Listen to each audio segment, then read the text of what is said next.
Do you dream of exploring the enchanted land of Morocco?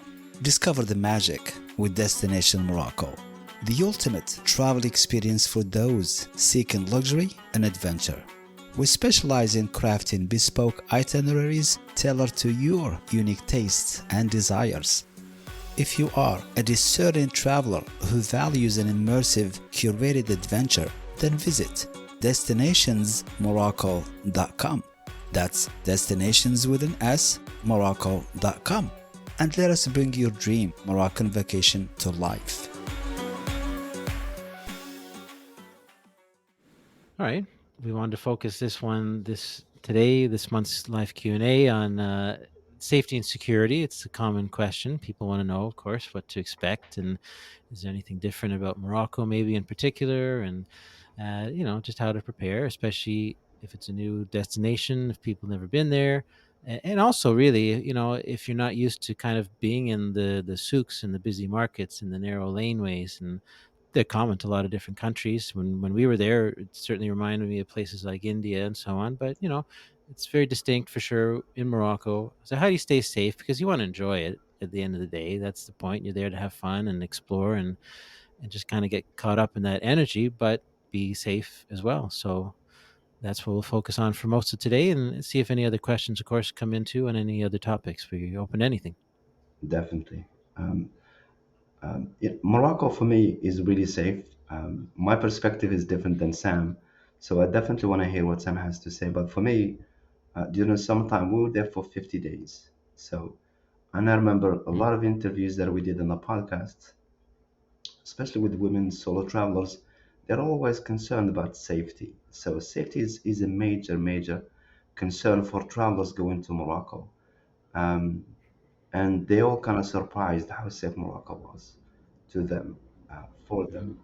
And for me, it's pretty safe because the way that I see it from a traveler's point of view versus a local is totally different. This time, because of those questions that I was asked, I was looking specifically into safety when I was in Morocco. And one thing that really caught my eye is the presence of, we call them police, les gendarmes. It's a different category of police in Morocco. So within just a few hundred yards from each other, there's always police presence, always police vehicles. It's different than the U.S. as compared to the U.S. It's different. They're just stationed. They have like spots where they at. This is number one. These are the ones that you see wearing the uniform. Then there are police officers and security within the government that you do not see wearing uniforms. They're just dressed up like you and me. And we've seen this, and Sam remembers very vividly, very well, especially in Marrakech, in Fas, in Meknes, in a lot of the cities, because we were filming. So Mm. people will show up, and different entities from the government will come to you, will flood you, because they want to know what you're doing. Um, you know, we have our equipment, even though some tourists have better equipment than we did, and they were filming, but nobody bothered them. But for us, they came straight to us. And this is what we witnessed in Marrakesh, because it's a major tourist city, and also in Fas when we were doing the visit for the food class. We were in the market, and obviously we had a camera gear. It was me, then the lady who was doing the conducting the class. Then somebody tapped in my shoulder just very quickly. He's like, "Hey, do you have permit? Yes or no?" And we just kept moving. This happens in less than 15 seconds. And I said no. And said, okay, thank you. He kept moving. But he did not stop us from filming. So in terms of safety, in terms of security, Morocco is very safe. Um, Comparing to the US, we don't have drunk drivers, or at least not as many. Um, no Mm. guns. But for me, I felt very safe. For me and my family as well. So this is my perspective as a traveler to Morocco, but also I want to hear as a local what Sam has to say. And he knows a little bit more, obviously, because he lives there. So, Sam, Yeah, sure, sure. When you talk about safety in Morocco compared to the other countries in North Africa, for example, the neighbors, Morocco is very safe, so travelers can just travel alone. Uh, for example, solo travelers, couples, families. For example, family with small kids, they can travel safely. They can stroll through the markets, the souks. For example, as you talked about Marrakech and Fez, because there is in every city there is like touristic police, tourist, la police touristic in Morocco, Police. what as they called it. So we find them everywhere without uniform, by the way. And sometimes they ride in motorcycles, and sometimes they just walking. Hmm. So you find them in the souks. You find, for example, if we talk about Marrakesh on the Jamafna Square, for example, the Millah Jewish Quarter, close to the historical monuments, for example, Bahia Palace, and Fes, for example, when you go to Batham Museum or when you go to Tanneries, for example, you find them everywhere walking just to keep the tourists safe. Hmm. Yeah, as I said, Morocco is safe. When you travel, for example, I can say to whole Africa, I can say Morocco is very safe because it's a kingdom. So there is the king who is leading everybody here. So the safety of tourists is the safety of Moroccan citizens as well, and the safety of the king's family as well. So it's like a combine of all. Hmm. So this is why it's very secure and 100%. Yeah, there is no distinction between, for example, rurals and big cities. So it's safe. You can travel to the mountains, for example. Alone, you can, as I said, visit Marrakech, visit Essaouira, Casablanca, anywhere you want to visit in Morocco. You will feel safe. Hmm. Wonderful. This all right. So when for the tourist police, for example, like so they're not in any kind of uniform. Are they people that, as a tourist, we can seek out and ask for help or assistance if we need it? I believe there's a Yes, number. sure. Yeah. Yeah, there is a number. The number is 19. So just when you major, when for example, when you have like, as I give you an example. When you are working through the souks, for example, through the markets, and you have an issue with the shop, the guys working in the shop or something, within 2 minutes they appeared somewhere. I don't know where they were before, but they will appear suddenly to solve your problem. Huh. Sometimes you don't need even to call them to come.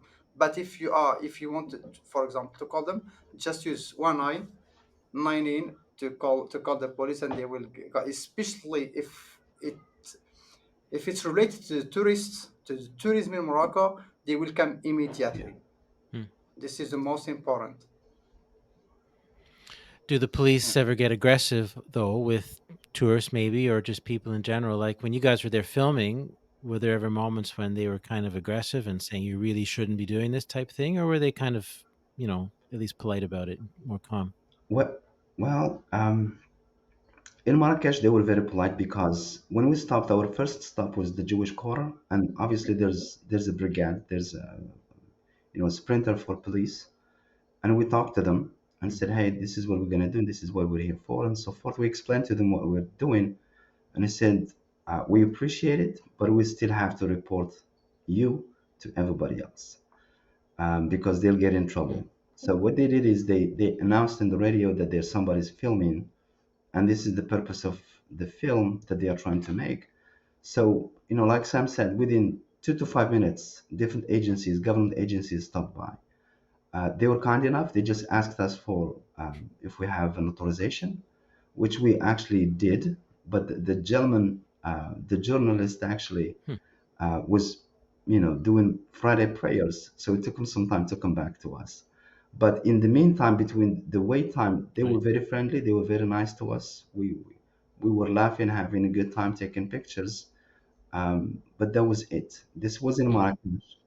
And then when we went to Meknes, they, because we had a local guide and we had, literally everything that we needed, they did not bother us. They did not speak to us. They just watched from a distance, like 3 meters, and they were listening obviously to the Hmm. conversation with us and the guide and him explaining everything to us, but they just left us alone. They didn't say anything. Then in Fas, it was very discreet. Right. The gentleman just, he just passed by me. And he said, "Do you have or you don't?" I said, "I don't." He said, "Okay," and he just kept moving. So Hmm. Do you Yeah. think he was real too? Like, I was thinking that, like, is it possible someone could fake being policed for whatever reason, but like, can you verify that they're legitimate? yes, you can verify that they're legitimate, but that's something you do not want to fake for sure because the consequences of it, we you would be Yeah. gone for a long time. Hmm. Yeah. Just to add to what Asdin said, in terms of, for example, tourists, you don't need to have an authorization, except in one case when you want to have a drone to Hmm. film with the drone in Morocco, you should have absolutely have an authorization, because there is some administrations, there is some places where you have to have authorizations from different authorities to make to film different locations. Hmm. So for Moroccans, you have to have an authorization everywhere you go. Just you get out your camera, and you have to have an authorization for Yeah. that. For tourists, no. You can use your iPhone. You can use the last generations, for example, of any camera, and you can film. You go everywhere, including the historical sites, landmarks, and everywhere Hmm. in the streets. But for Moroccans, it's totally different. Yeah. I know it's kind of security for Yeah. the government buildings, for the royal palaces, and stuff like that. Yeah, Hmm. bit Yeah. different.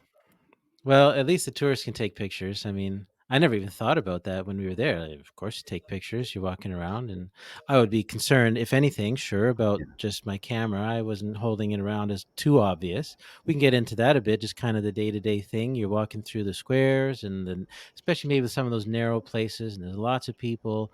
They're all buzzing around. There's lots of noise and all that stuff. Like, how safe? What precautions do you need? And just kind of keeping your wits about you. What kind of practical tips do you recommend just to be able to kind of function in that environment? Sam, can you answer this question because I think I might have lost connection, so I didn't hear the first part of it, please. Yeah, is it safe to go out nights in Morocco? Right? Hmm.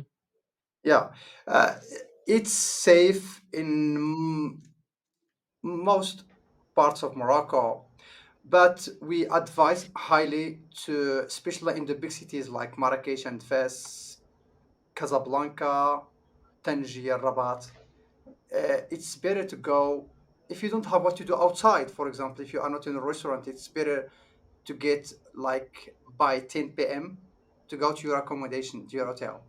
Huh. Like that, you are very safe. For example, it's safe, but to avoid some I don't know, some unwanted gestures from, like, I don't know, some kids or something like that, because they just, you hear some bad words or something like that from boys in the streets, and some stuff. It's very better to come back uh, Hmm. before midnight, and it's better by 10 p.m. when you finish. Just we can talk an example. For example, when you are in Marrakesh and you are working on the square, Jam Square, so it's better to come like 10 p.m. You come back to your accommodation. When you are in a restaurant, it's okay, so you can stay till midnight, because your driver will bring you back, for example, or your tour. If you are with a tour leader, you are safe. But you are with Yeah. the driver, for example, it's better to come, like, it will bring you to the nearest point for your riyad. We're not talking about the old Medina, to the nearest point to your riyad. Then it's safe to walk through the small alleys. If you are in a hotel outside the Medina, it will bring you to the front door of the front Hmm. gate of the hotel.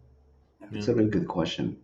If I may add something, and again, this is the benefit of booking something with us. It's the safety, it's the security, it's the peace of mind. Um, it's really an investment if you look at it more than anything else, because you don't have to worry about none of that. And I remember, when we went in Morocco, Casablanca is has some spots that are better than others. It's the biggest city, and when we did a little bit of walking at nighttime, and it was very safe. It was a bunch of Hmm. us, and going, in a group helps, absolutely helps, makes a big difference. But even if I were by myself, I'll still be a little bit concerned um, going the same route that we Hmm. did as a group because it was somewhat, past 10 p.m. And I think we came back to the hotel around midnight. So safety is always going to be a concern, but just be aware of your surroundings. If something does not match, something does not add up, you just need to be really, really aware and have the emergency contacts ready, or have the police number ready to call, or anything for help. So just in Mm. case something comes up. That's a good question. So I was wondering this: if you're in Morocco and let's say you have a cell phone, but is it worth, or is it even possible to get a SIM card so that you can make an emergency call? Because there's a fair bit of Wi-Fi, but you can't expect it to be out in the middle of the street or something. So if you need to make a call, what should you do? That's a really good question. Personally, I definitely want to know what Sam has to say, but personally, I would highly recommend the local SIM card. The reason is because Mm. it gives you the opportunity to make regular phone calls versus WhatsApp phone calls. The reason is because in the US it's different. You make a WhatsApp call or a regular call, it's the same. You don't know the difference. But in Morocco, regular Mm. calls you can only make with a Moroccan local SIM card. And there's Mm. packages when you go to Morocco and you get a SIM card. You get a package that has internet and that has Yeah. local calls than international calls. I mean, it costs maybe $10 or so for a week. You may want to, just ask if you have a tour leader, and they'll tell you what the best plan for you at that moment, because it changes from carrier to carrier. So that's what I would recommend, because you'll be able to call locally, either your driver, your tour leader, and all kind of stuff. Because a lot of those guys sometimes they they, they don't have internet. So you call them on WhatsApp, they can't Mm. answer you because they have no internet connection or Wi-Fi connection. So I highly recommend getting the SIM card. And when you do get a SIM card in Morocco, again, I'm just gonna, because I have US phone number, I still have my WhatsApp US phone number active as well. So that's for me. That's Mm. what I definitely would recommend. Yeah. Sam. Mhm. Yeah, that's right. I had recommend same to have. We have three operators, telecom operators in Morocco. So it's better if your phone supports two, for example, two SIM cards. So you Mm. can keep your SIM and add another SIM. Same thing for eSIM. We have eSIM in Morocco as well. You can add an eSIM, buy it, and just it takes like 5 minutes to configure it, and you will have internet. So you can charge the internet. You can charge like, for example, 100 dirhams, which is like $10, Yeah. and it gives you like 10 gigabyte of internet, so which is good, and you have like both phone calls and internet. You can Yeah. mix for yeah, you can have like 10 gigabytes, and you have like 5 hours of calling, available for like 15 days. So when you finish it, you can add another one. So as Dean said, if you have a tour leader with you, he can help you do that. If you have a driver, you can do that. For example, if you came before, for example, in the big cities, you have like shops, which is like for the three operators everywhere you go, in old towns, in Medina, and outside, for example, in the new towns as well. So it's better to do like that. As Dean said, you can't. Many people, for example, when you call on WhatsApp, they will not answer you. But if you have like call them, just as I said, for example, you have an emergency, you want to call police, you want to call your family, to have like your embassy or consulate, you have to have like calls on your phone. Yeah. Yeah. Yeah. Awesome. I guess it comes down to the type of phone you have, cell phone, smartphone, and I don't know about the very latest technologies, but hopefully people can get either physical SIM or an eSIM. Yeah. If you can't, is Yeah. it feasible to buy a temporary mobile phone while you're there? Sure. Yes, you can have Is it mobile expensive anywhere. though? There Is is it worth it? shops. It's not expensive. The mobile smartphones starting from $80. Yeah. For example, if you want to use it for your tour, it's better to buy like one for $80, and you will have a SIM card with it. You can use it when you finish. You can just put it on the trash and continue your flight back home. I guess. Yeah, we have like phones everywhere. We have phone shops Okay. everywhere you go in Morocco, even in the villages sometimes. For example, when we go to Tliwet, Yeah. for example, when we go to Ait Brahdo, when we go to Warzazat, to Todra, Shifshawen, everywhere you find phone shops where you can buy a phone with a SIM card as well. Hmm. Yeah, What's yeah. reception like if you're out in the countryside, if you're hiking, if you're in a small village? Do you still get a lot of cellular reception, mobile phones? Not for all operators, but with the main operator, which is called Maroc Telecom, Mm. you have a network everywhere you go in Morocco, even in the mountains. Okay. But for example, for the other tour operator, Inwi, for example, or Orange, no. In some places, they are uncovered by the network of the yeah internet and calls as well. Hmm. Hmm. Well, it's good to cover that because yeah, safety. A lot of it does come back to being able to keep in touch with people, and I can just imagine that. Absolutely. Say you're in Fez and you've done a city tour, you've had the local guide, and now you have some free time. It's the afternoon, and you're wandering around.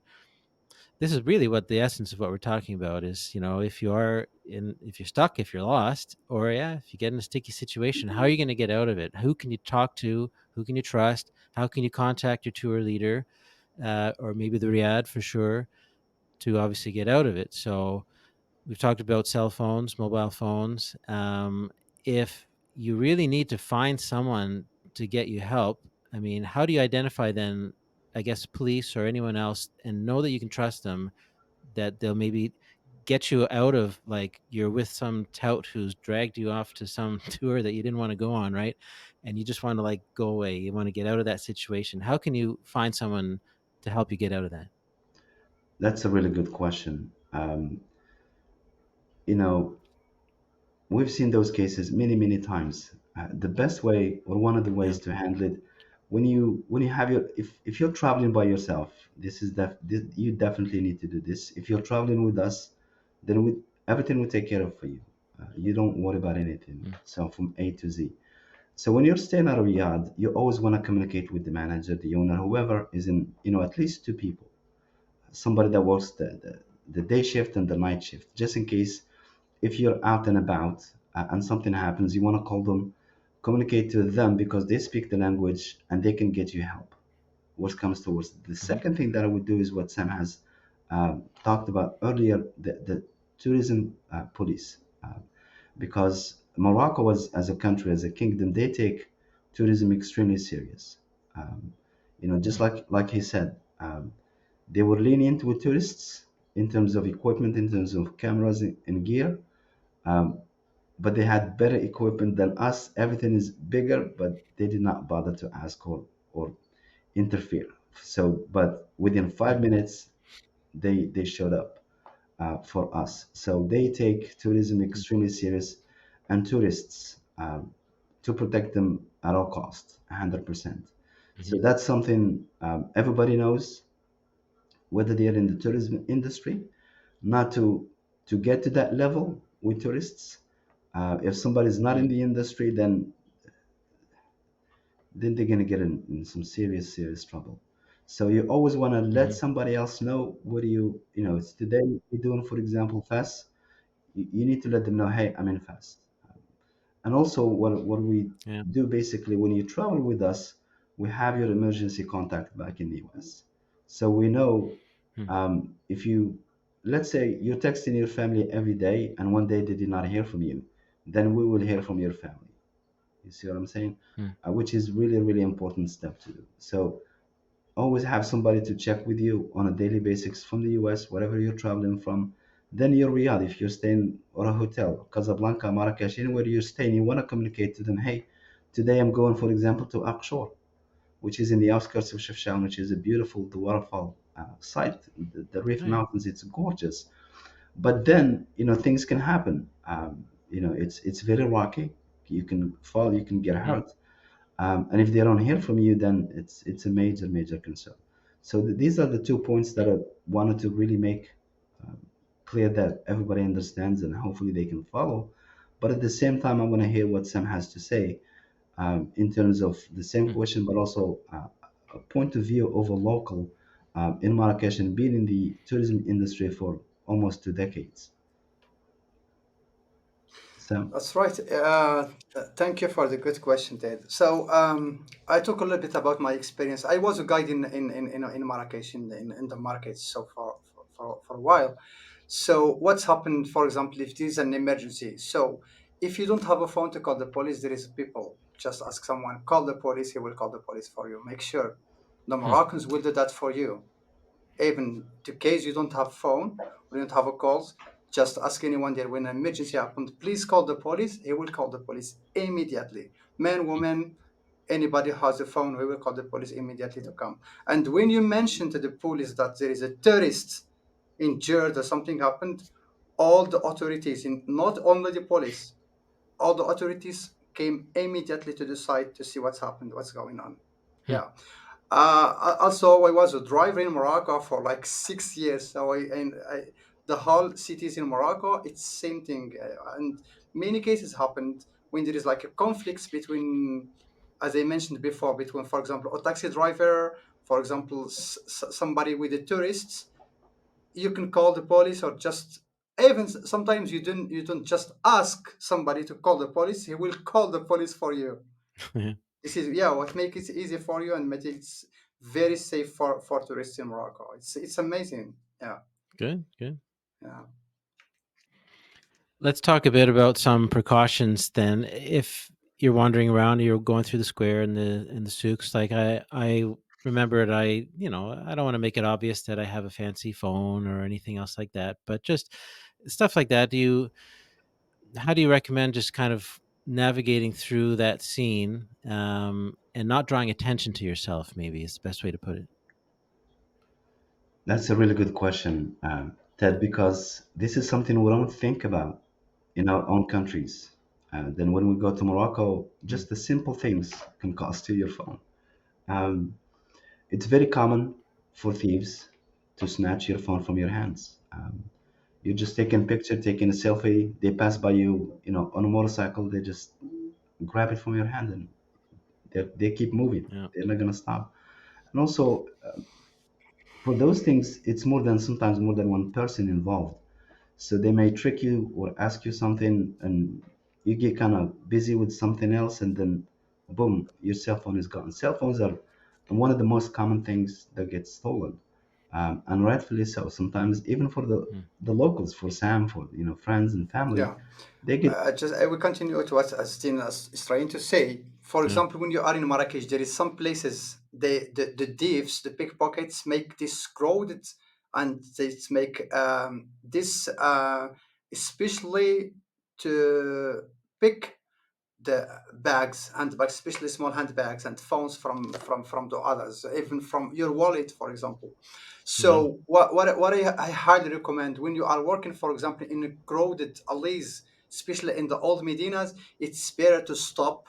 To stop. Don't go through the crowded areas. Just stop and take a while, for example, 5 minutes, even 10 minutes, until the road is safe, the street Mm. is safe. Then you can continue. If you get inside to crowd the area, make sure that they will take something from you, even your wallet, your bag, Mm. your phone. I don't know what, but make sure to avoid this because they created yeah, this. As they say, the devs Oh created yeah. this crowded. Yeah, in some places there is like a place, and they are like three, five, or six, even six. They want just to push his friend, and he said, "Oh, sorry, sorry, sorry for this." And the other one comes, "Oh no, no, you better push him," and just trying to create a crowded audience like this, just to Yeah. make problems. So Mm. people didn't pay attention, and they keep walking, and the others just keep in just pickpockets and the thieves exists in the world, not in Morocco. By the Yeah. way, That's just it. you travel anywhere, you will find them everywhere you go. So just be careful. If you have a bag, for example, just put it in front of yes, you. Mm. If you have your phones, put it inside. Everything you have.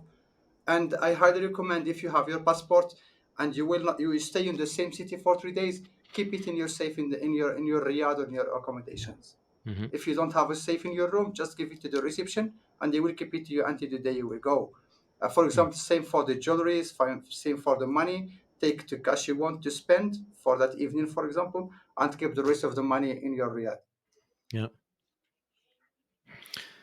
I remember a really distinct difference when we had a guide versus not having a guide, and whether it was our tour leader who was Driss or a local guide who was giving us a tour right of the city, Fez, Marrakech, or wherever, especially the busier places. But like you really, really notice when you're walking through the Medina in Fez and it's narrow and yeah, in twisty and so on. It's kind of dark. It was during the day, but it's like for one thing, it's easy to get lost. But you can see other people, the shopkeepers, and just people, kind of watching. And they see we're with a guide, and she's leading us through and like telling us where to go.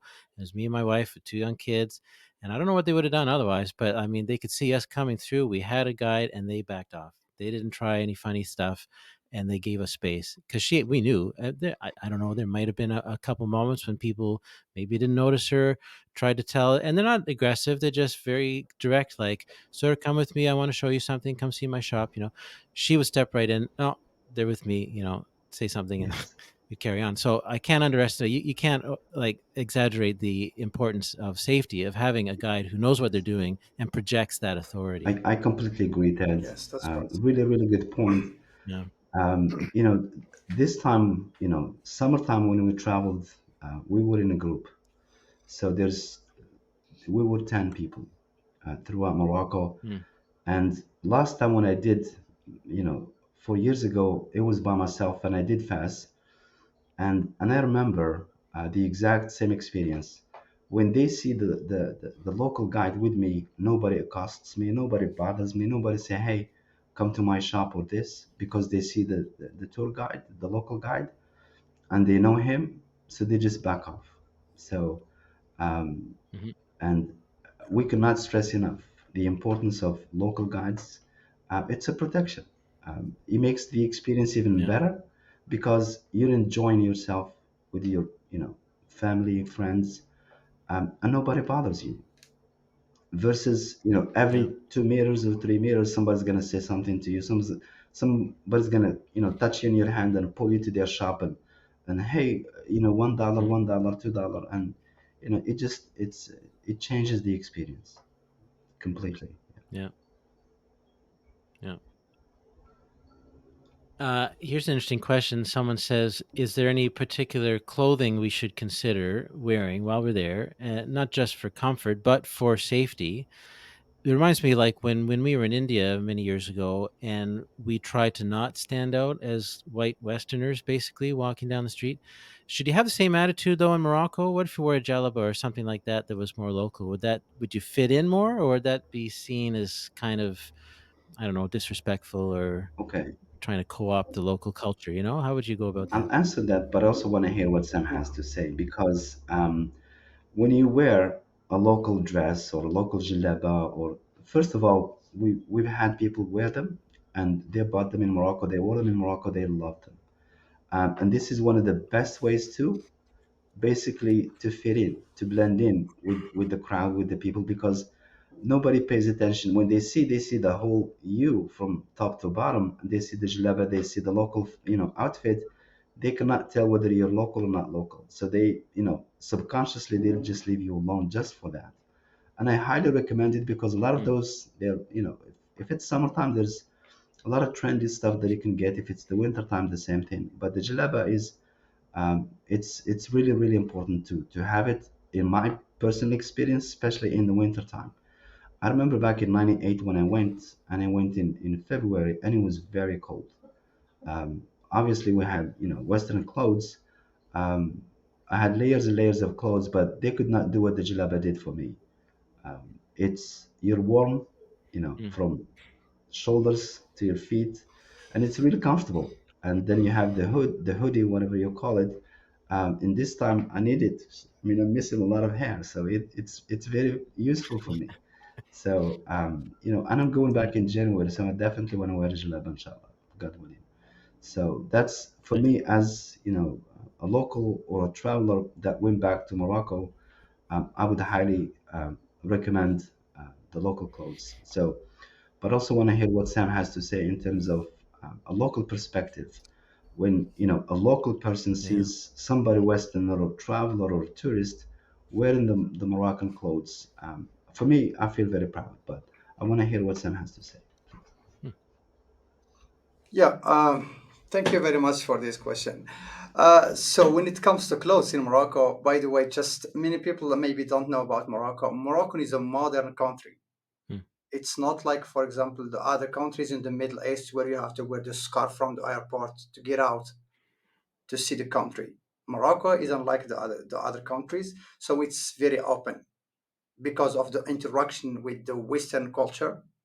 So you can dress as you want, as you like. By the way, so no one will notice you. But as Astin said, just for respect to the local culture and traditions of the country, it's better to wear like clothes. Like for example, don't wear like short clothes. For example, when you are visiting the High Atlas Mountains, where there is, for example, Berbers, Hmm. especially they are conservative people. It's better to wear like casual clothes. There is no like short what is called, I don't know, shorts or something like that. But you have in the modern cities, for example, you see like when you come during summertime in Morocco, you will see that you can't distinguish between tourists and Moroccans as well. They wear like same thing as Western, so you will not notice where is the Moroccan and where is the tourist. So, but it's better to avoid all these kind of, for example, words between brackets, people that saying, especially the kids in the streets saying this and this and this. It's better Hmm. to wear like as I said, there is other Moroccan, for example, dress beside jillaba. There is, for example, for women there is like a dress. It's not kaftan, but it looks like kaftan, so you can wear Oh, it yeah. like this. It's very good. It's called gandora. Gandora in Moroccan slang language. Huh. So yeah, Gandora for women and Jilaba, for example. There is two kinds of Jilaba, one for winter time and one for like example for summertime, or even for spring. We have like what's called, it's not a Jilaba, it's Fokia. Fakir, What yes. is called Fokia Yeah. yeah. So you can wear it during spring or autumn between yeah, it's not, Okay. so when it's not cold and it's not hot. Yeah. Hmm. Yeah, cool. Let me see if this works. I did a quick search so people can see what you're talking about. This is Yeah. a can you see the screen? That, It's a Gandura. that's Yeah. right. Yeah, Yes. these are This just is off Google, Gandora. but yeah. Yeah. Neat. So Yeah. yeah, it's This kind is of like for the second one to left is for men. This is what's called. I Yes, that's have one. a I okay. have the Yes. exact Yeah. same one. I swear. Yeah. Neat. Yeah. Amazing. Yeah. Huh. Yeah, Yeah, okay. the Yeah, I like that when one. it Yeah. comes Yeah. to clothes, the Moroccan fashion, Moroccan clothes are extremely diverse and getting more and more popular, especially in Europe and in the US. The US has not caught up yet, but I mean, you've seen Oprah wearing it, you've seen Hillary Clinton, you've seen a lot of celebrities. It's really really popular, so and very comfortable as well, Hmm. and expensive. Yeah, looks like I'm sure your guide will Yeah. tell you a good place to go to Oh, find for one. sure, yes. And by the way, just to the jalaba that you got, Ted, it's different. You got it from Yeah. Chefchaouen. Chefchaouen is different than the rest of Yeah. Morocco. They use different style, different fashion, different everything. Different Yes, yes, material? the fabric is actually better. Yes. It's more organic. Okay. So yeah, Huh. And yeah, it's yes, handmade yes, mostly. yeah, Yeah. Yeah. Yeah, This yeah. is like the difference. It's handmade and the materials, yeah. the fabric. Yeah. And all the yeah, Yeah, it's very yeah, thick and and all the warm. dyes are natural, Yeah. very natural. Yes. Yeah. Hmm. It's getting colder and colder here in Canada. I'll be taking it out again soon. Yeah, sure. When a tin comes in January, I can bring you like one from Bzu. Bzu is in the middle Atlas Mountains. It's called Okay. between Beni Mellal and Marrakech, which is an area called Bzu, one of the best djellabas as well in Morocco, Hmm. beside the ones of Chefchaouen. Hmm. Because there is two. There is the djellaba of Bzu, which is specifically to the Middle Atlas Mountains, and the other one, which is for the Rif, the north of Morocco, Rif Mountains. Yeah. Right. So you'll Oh, have a interesting. collection. Hmm. We should do an episode about that. Yeah. Yeah, because for sure, if people are interested in fashion and material and stuff like that, be very interesting, but it also shows you some of the cultural Yes, differences, the yes. regional Oh, differences, right? You might think Yes. Jelba is oh no. Jelba, and but obviously they're much different, north, south, and the reasons behind Yes. that. So yeah, that'd be make a good Oh, episode. for sure. Yes. Well, let's see. We're just about 40 minutes, so maybe do a few more minutes. I got a couple more Sure. questions. Um, well, maybe let's just try to envision again. You're there on site. You're in, and again, Fez or Marrakesh, usually the particular places. If someone comes up to you, and now I know you might probably be with a guide, but let's say that you're out now wandering around in the afternoon, for a couple hours, and you want to explore, right? You want to feel some independence and see what you can find. Okay, but someone comes up to you and they're like, "Come with me, come with me. I'm going to show you where the tanneries are. I'm going to take you to this shop. Do you want to buy a rug, etc."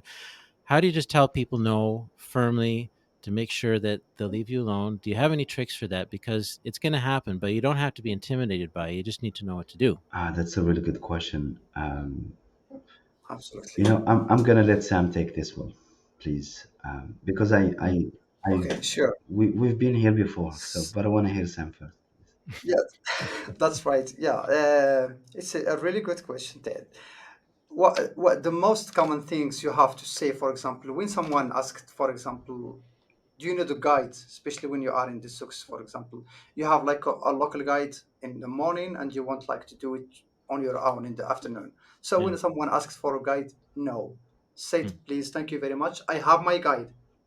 Okay, my guide is waiting for me. For example, I have to join my guide, just say it politely and just, he will go. Yeah. For example, when people, for example, come to you, especially kids, and the fugid, which is not Yeah. local certified guides, when they come to you, they say, okay, I want just to show you a place or show you tanneries, don't pay anything, it's just for free. Nothing for free, Yeah. I don't remember go. that. Yeah. Yes, nothing for free, just don't go, because he will take you, for example, to show you the road to the tanneries, and then he will ask you for money, and the problem is you have to give him the Yes. money. Yeah. Mm. If you don't give him the money, just start shouting and screaming in front of the people. No, you told me I will give you, even if you said it's free in the beginning, but at the end they will ask you for Yes. money. Yes. Yeah. Mm. This is the first point. Second thing, when you go to, for example, someone asked you, do you want to visit shop, for example, for the people standing in front of the shops, he said, okay, just come for a visit.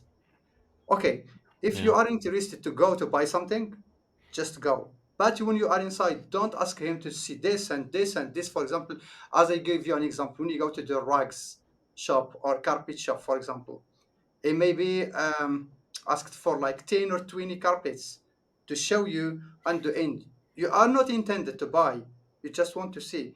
He will Mm-hmm. get mad because he shows you 20 carpets. You waste like an hour of his time, and he feels like you are joking, you don't want to buy. So if you Mm. don't want to buy, just don't go. It's better to Mm. say, no, thank you. I already have one. That's it. You're done. Okay. Yeah. Second thing, for example, when you go, for example, to shops, when people ask you, just come, just to have like a minty. No, just say thank you. You have a minty and you will buy. If you are Yeah. interested to buy, just go. You don't want to buy, say no, I don't buy. I just hanging out, and I want to have just some time working around. That's it. And you say just shukran Yes. in Arabic, or say Yeah. thank you. Yeah. Yeah. For me, Or even if you are an American or Canadian, it's better if you know some few words in French, because when you Mm. speak French, he will let you go. I'm not interested in you. But they know that Oh French yeah. people, they will not buy. So just if you Yeah. speak French, they will let you go. If you are American, he said, Mm. "Oh, American Canadian, come, come, come, just a visit, just a visit." Yeah, Right. this so yeah. you're bad, Sam. So I still will give you more information about this. No, because they know the Americans they buy. That they know. That's the thing. The shops in Morocco, they're extremely experts. They know Americans buy. Mm. They know Canadians are very nice, and they can stretch Mm. your money. So the best way to do it, just like Sam said, I will make eye contact, and I firmly said no, shukran. It's very helpful to Mm. know a little bit of words, so that way they can leave you alone. Because sometimes this happens indirectly. You're asking for directions. Do as much as you can to know where you're going before you go. That way, you don't need to ask for directions, because that asking for directions can cost you money and time for sure. And we've had this happen. We've heard about it many, many, many times.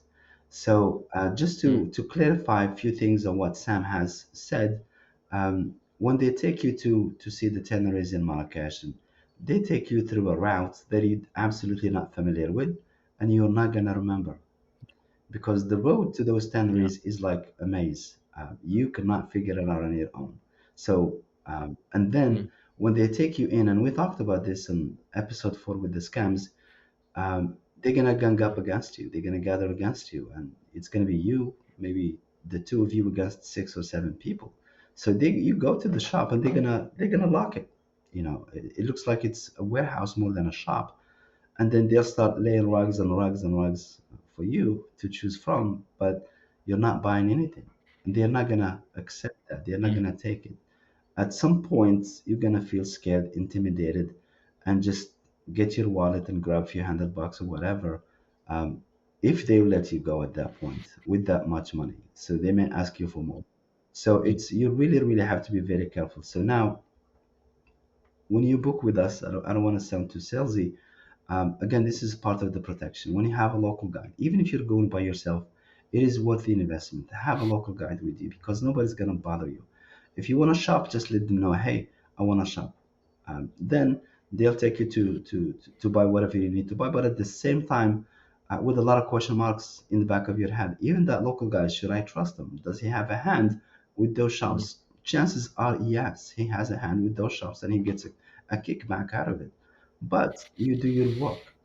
Window shop for a little bit, know exactly what you want, and if they throw a price at you, don't be afraid. Just cut it in half, or say, hey, I'll cut it. Give them 20% of what they're asking. If they're asking for $1,000, say, hey, $200. Just have a good poker face, Mm. because it's just a game. So they'll get as much as they can get out of you. So that's one of the Yeah. things that I would definitely do. And just have that stare face when somebody comes to you. You're friendly still, but you don't want them to have that look of you can be taken advantage of easily. So Yeah. Yeah. You I, really have to wa- be firm. That's right. I want to add just two things very important in this side. When you are with a local guide, it take you to the shops. Just to be clear and honest, we have commissions everywhere in the world. I buy this, you buy a house, you buy this. A real estate agent, he will take you to buy a house, he gets his commission, which Mm. is common worldwide. It's not only in Morocco and the shops in everywhere. So what is the point of having a local guide with you? And we take you to a shop, for example, and you buy this stuff, you will get the good price, the best quality. Mm. Okay. And if you want to change it, for example, the next day, you want to change these rugs, for example, let's see, you want to buy, for example, a rug of like 3 meters over 4. And when you check your house, for example, with your parents there or with your cousin or something, you want to offer it to someone, and they say that it's 5/3, for example. You want to change it. For sure, you just call us or text us, for example, and they will call a local guide to go with you the next day to change it. Hmm. So Good. it's easy. It's easy. Like same thing in Fes, in Marrakech, in everywhere you go in Morocco, you have to have a local guide with you. Like that Hmm. you are safe, and everything you buy, you get the best price and the best quality. Yeah. Other things, for example, when you are traveling alone in Morocco without a tour company, without a travel agency, for example, when you go to the old Medina, you won't ask for Riyadh. There is always when the taxi, for example, or your driver drop you, we would people say, "Oh, are you looking for Riyadh?" Yes. Oh, I will show you the Riyadh. It's near here. It will Mm. take you through the puzzle. The Riyadh, for example, is only 2 minutes. It will take you through a red route. It like take 20 minutes to Mm. get there, and it will ask you for money. The point is, it will not ask for you like for $2 or $3. It will ask you for $20, $30. This is the point. So to be careful. When someone asks you, it's a no, no, no, no. Sorry, thank you very much. I know my Riyadh and I know my accommodation. Yeah. Stop Yeah. it. Same for the restaurants, for everything you are looking for. Especially this happened in the old Medinas in Morocco. Mm. Yeah. This is good. I'm really glad we touched on this because it kind of gets to the essence of the experience when you're there. You know, you can be in these situations, or at least as possible. And I mean, the lesson is to be prepared. I remember when we were there that I felt I would have needed a lot more time to feel comfortable and confident to go out and really wander on my own. I would have wanted to do that eventually, just for the sake of exploring, but you have to build up to that point. It takes some time, and being to be guided, essentially protected at those first at least couple days or more. You know, it really is really important. So you avoid those sticky situations, and then it's just kind of the culture change. You know, as Westerners, I guess North Americans, we like the idea. You go into a shop, you browse around. You don't necessarily want to buy something. Maybe you want to Yes. learn. You just want to know, well, what are Mhm. rugs like, or what kind of pottery should I be looking for? It's really hard to do that going into a shop without someone expecting you're going to be buying something. You know, it's depends on the situation, I guess, but you just have to know that going in, I think. And maybe it's a question of finding other ways to kind of learn how to shop or learn what to look for. Because if I go into a rug shop thinking I want to learn about rugs and what to do, they think they have a customer, right? I wouldn't necessarily want to buy something today. Maybe I don't want to buy it here. Maybe I want to buy it in a few days from now. But if you go in that shop and ask those questions, they're going to think you're interested. So I'm assuming you can ask your guide, you can ask maybe the Riad owners for advice, or even text you guys. Yeah, Actually, yeah. why not? I mean, what should I Well, look for? That's why yeah. you guys are there. The other thing is, Yeah, sure. you just have to be honest with the shop. I mean, I know I did first. I went to one of the shops. I've never seen anything like it in my life. I loved it. I loved it. So the owner gave me a tour. We sat and he really educated me when it came to rugs, the difference between the prices, the regions where each rug is made, and so forth. So it was an educational session for me. He knew that I was not buying from the moment that I got into his shop, and he didn't mind. Hmm. He greeted me with tea, with bottled water. So at the end, I tipped him, and he said no. And I said, look, the guys have been working. It's not fair. This is not for you, but it's for the staff. Hmm. And he appreciated it, and the staff appreciates it as well. So if you're not buying, just maybe doing a little bit of homework and comparing stuff, it's okay. Just say, hey, I'm just looking today. Um, I have some questions. If you can help me answer them, maybe it'll take me 20 minutes, and at the end, I'll tip you. They'll be more than Yeah. happy to do that because they know you're not buying anyways, and they know Hmm. that you're not just gonna waste his time. So at the end, he know he's gonna be Hmm. compensated for his time. So that's one of the best ways to do it. That way, it just takes Hmm. that friction away from the whole transaction, from the whole experience. So he was like, okay, he's Yeah. gonna tip me. At least I'm making some money.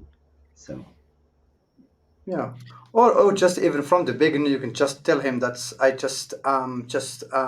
I don't buy right now, but I want just get some information. If you are busy, give me some information, and they will get back tomorrow, for example. But don't waste his time a lot to show Hmm. you, like as I said at the beginning, 20 rugs, and at the end you said, "Oh no, I'm sorry." You have to tell him at the beginning, "I don't want to buy now." But I have just to check about the quality, the prices, different sizes of the rugs or of the stuff you are buying. I don't just want to have an idea. Okay, if he is willing, he will let you enter his shop. If he is not, he said, okay, no, just keep Yep. going. Yeah, Yes, that's true. That's great. That's really good advice. I hate that feeling of being in a situation you don't know how you're going to get out yes, of it. So if you're clear at the beginning, right, and it yeah, includes tip, we'll tip you yeah. for this. That's cool. yes, But at least right, you know how you're going to get out of it. Yeah.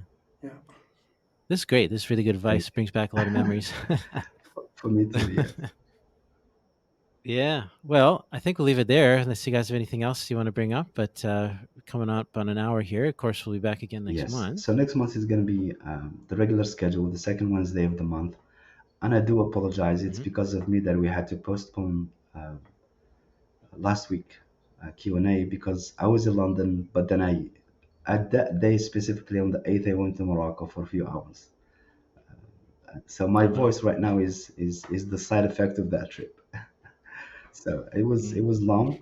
So I'm recovering. I'm glad that I got a chance to see Sam and Hmm. the office team, and so it's a lot of fun. Also, what I would like to talk about, Good. if I may, please, Ted, is we're gonna start Mhm. doing group tours, small group tours, starting in April 2024. So people can book. It's gonna be a set itinerary. Um, we're gonna have one for north side of Morocco, and then we're gonna have one for south side of Morocco.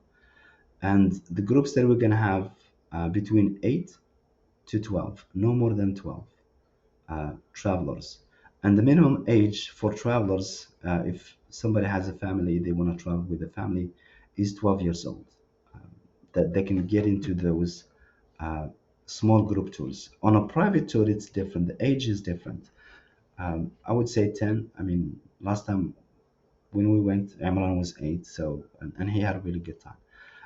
This is number one. Number two, we're creating some really good private tours as well, and they should be up in the website within next 10 days. But if anybody reaches us, they want to book between now and I can look at the date. We'll have a special. Let me see. Uh, Between now and the 27th of November, everybody gets 30% off. That's the Black Friday. We're gonna start it from today, all the way to November 27th, which is Cyber Monday. Uh, 30% of all bookings, whether it's a private tour or it's a group tour. Cool.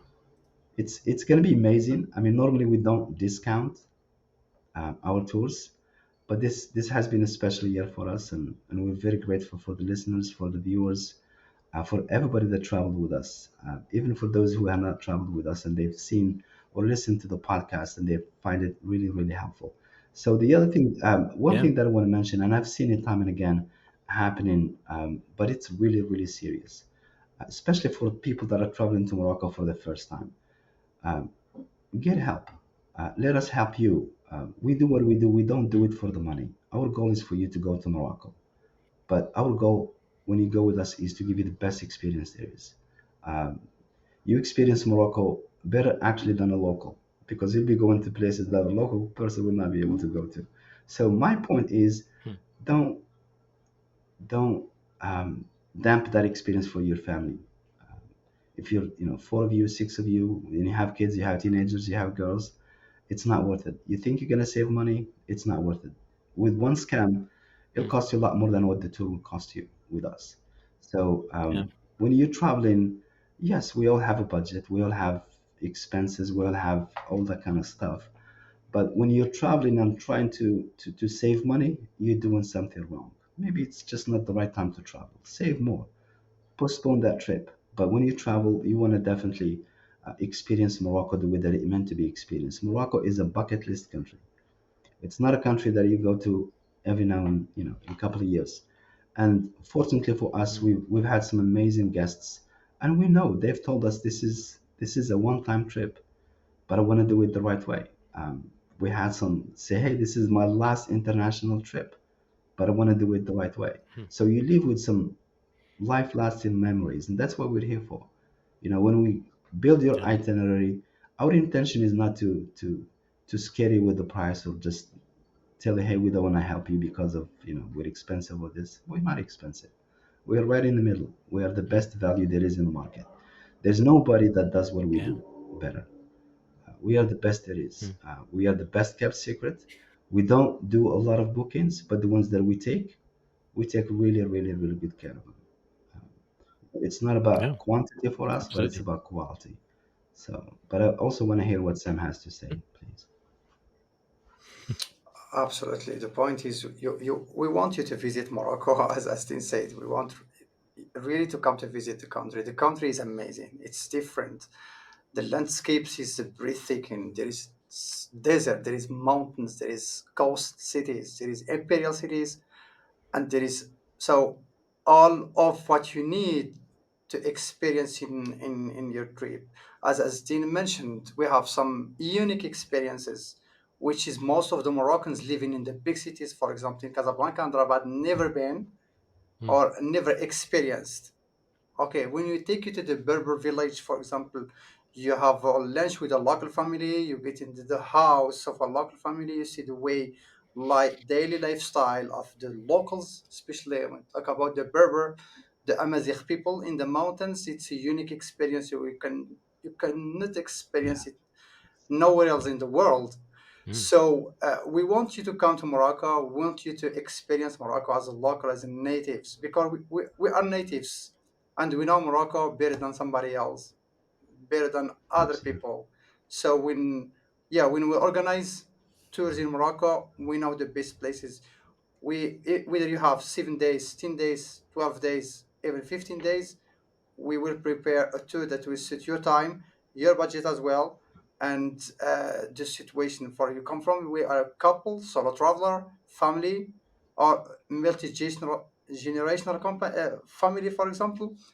Everybody is most welcome in Morocco, and we will be very glad to show you the country and to experience the country as Thank you. locals. Yeah, it's a special So, experience. 100%. Yeah, Yeah. Cool. So there's the website, yes, destinationsmorocco.com. And remember the yes. code 30%. I may have missed it now. Just if they're booking a tour, is there that's for any tour next year, or what were the That's a good details of it? question. So they can book now. Let's say somebody wants to travel in May of 2024. They can get the discount. They wanna travel in 2025. They still get the discount. They don't have to go with this Okay. period, but they just have to book it between today and the 27th. And it can be 2024, it can be 2025, it can be 2026. So yeah, Cool. Okay, good. That makes sense. Great. So we'll be back another episode, regular episode in a few absolutely, days, and then another live Q&A. Let me just double check the date. That should be Wednesday, 13th of December. absolutely. We'll be back with Yeah, another 13th topic. Thank of you. December. Thank you Nice. so much. Thank you. Nice. Thank you. All right. Thanks, Yeah, guys. thank you Thanks, very everybody. much, Dave. Bye. I Cheers. appreciate. Thank you very much. Yeah, thank you. You have traveled the world, but Morocco's allure beckons you. Destination Morocco is here to create the perfect once in a lifetime Moroccan journey, tailored exclusively to your desires. Let us craft an itinerary that unlocks the secrets of this mesmerizing land just for you. For a luxurious, bespoke Moroccan adventure of a lifetime, visit destinationsmorocco.com. That's destinations with an S, morocco.com. And let us turn your dreams into reality. Your amazing Moroccan experience awaits.